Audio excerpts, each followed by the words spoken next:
I know your partner Phenom. I know he likes the command grab. You're probably on the same stuff, huh? Yeah. Not having it. Not.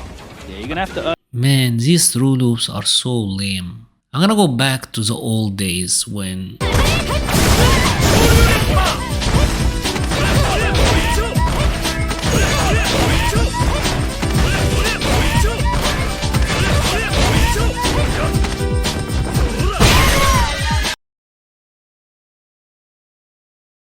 Yes, finally back to the real old days. Wait, what? Oh, Momochi, what a round. He's heading towards... Choice! Street Fighter 6 have been out for a while, and I think it's fair to say that ever since the beta, the win condition for most matches and characters have been get your opponent to the corner, and once you got them to the corner, throw loops them or mix them up using throw loops. Also fairly recently, a major CPT Premier tournament was won by Ryu, and obviously we all know about the final round where Kusanagi throw looped Xiaohai, although Xiaohai throw looped him multiple times during the set as well, but this obviously did spark that conversations again about throw loop and whether it need to be in the game or not. It's also kind of important to remember that during one of the early builds when Terry was playable, there was this false tweet that throw loops were gone, and if you check it out, that tweet had 2.9 million views, almost 3 million views. And that just goes to show you like how deeply people probably don't want throw loops to be in Street Fighter 6. However, with each new character being added to the game, Capcom keep giving them throw loops, and I think it's fair to say that if Capcom wanted them gone completely, they probably would have done so by now. So today I got Officer Manon with me because we're gonna do some investigation on throw loops, right? And if Capcom, in my opinion, had possibly already found an answer to them, and if we got maybe a glimpse on what we can see in the future. So we're gonna take the Ryu throw loop as our example in this video, and I'm not gonna consider like Cammy specific options. I know she got an OD dive kick that she can wake up with, and this sort of give her an additional option on defense. We're gonna keep it simple and we're gonna keep it extremely basic and try to really analyze the situation, right? Ryu is gonna either throw or he's gonna hold back trying to bait a reversal, and that's pretty much it, right? If Ryu decided to go for the forward throw, he can just whiff a jab and he will be +4 point blank and in throw range. At that point, let's say Ryu decided to throw again. If you did a wake up button, you will be counter hit thrown. If you try to wake up with a drive parry, you will be punish counter thrown. This throw will also be drive impact. If you try to jump, Ryu can OS ATP behind that grab and he will be able to punish you. If you try to backdash, you're gonna be +3, and that is if you got a fast backdash like Cammy. Some other characters will even be less plus. So this means that the only way for Cammy to truly get out of the throw option is to go for an aggressive action, meaning use a drive reversal or go for an OD uppercut. And obviously, as you would know it, if Ryu decide to simply hold back, he will be able to beat delay tech, he will be able to beat drive reversal and get massive punishes. He obviously will be able to beat DP. If Cammy decided to backdash, he can simply punish her with an unscaled combo. If Cammy try to jump, he can anti-air her. This means that with simply just throwing or holding back, Ryu can beat so many of Cammy's defensive choices. Poor Cammy. Oh man. And it really comes down to a binary choice. Do you want to be passive and take the throw, or do you want to be aggressive? And unfortunately, many of the aggressive actions are not even that rewarding. Backdash that simply leaves you still at just frame advantage and not a punish, or a drive reversal that simply just resets the neutral, but you get mad combo punished because of it.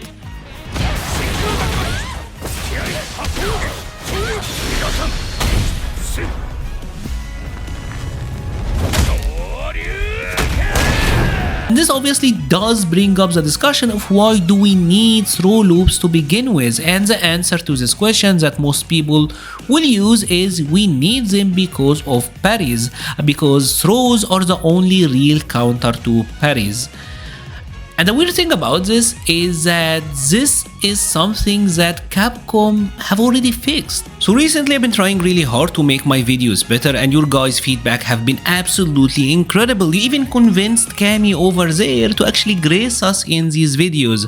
So thank you so much for that. If you like what you have seen but you're not subscribed yet, please consider subscribing and don't forget to turn on the notification bell. Enjoy the rest of your video. If you take a look at Season 2 and the Season 2 balance changes, Capcom made it so that when you are holding a parry stance, you can be thrown from a further distance. Here Chun-Li is walking a set distance. If I'm just holding down back, I don't get grabbed. If I'm holding a parry stance, she actually does punish counter grab me, and the same can be kind of reimagined for a corner throw loop situation.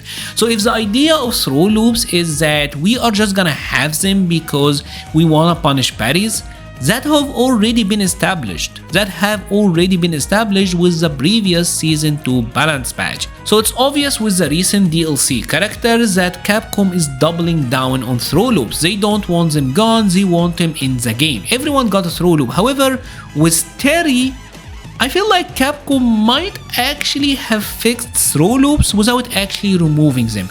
You see, the situation with Terry is fairly interesting because Terry got a throw loop as well, but it works kinda differently. Terry will forward throw you and then dash forward, and he's gonna be +3 in your face. This means that he can throw you again, obviously. The issue with this is that because he's only +3, if the opponent happened to backdash and they got a fast backdash, they will be +4, which means that Terry actually can get punished by trying to go for the throw loop if the opponent reads backdash. This made the backdash a more appealing option to use versus him in the shimmy situation. Another major element to the Terry throw loop situation is he can't backwalk out of your throw range if he decided to go for that forward dash, meaning that if Terry wants to shimmy you, he have to commit to a backdash. This means that you as a defender, if you just reacted, you can get punishes on him, but also means that if you simply did a wake up drive reversal, he can't bait it by walking back the way that Ryu can. These 2 points completely change the throw loop situation because there is now legitimate risk for trying to go for a throw loop with Terry, unlike Ryu who only have to worry about the opponent waking up with an invincible reversal.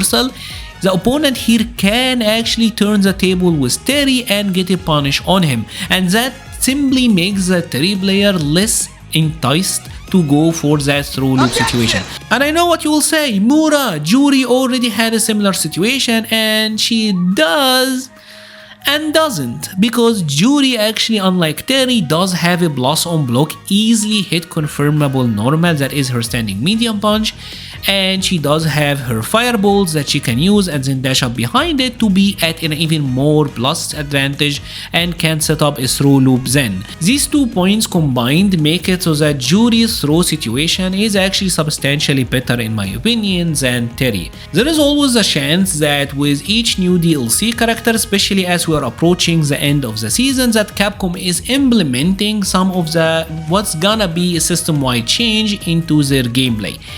Is Terry a hint on what we can see in the future? Throw loops are still there, but they're more risky. Who knows? I think throw loops are not that rewarding or fun personally to use, and it doesn't really feel good when you lose to them either. So it's not really that good for the attacker or the aggressor, and it's sort of a very binary guess that I would like to see maybe reduced a little bit in the future as we develop more and more in Street Fighter 6. And that's about it for today's video. If you have enjoyed this video, please leave a like or a comment. It helps the channel so much. I will be leaving a link to the Patreon, Discord, Twitter and Twitch pages in the description. Thank you so much for watching and stay safe.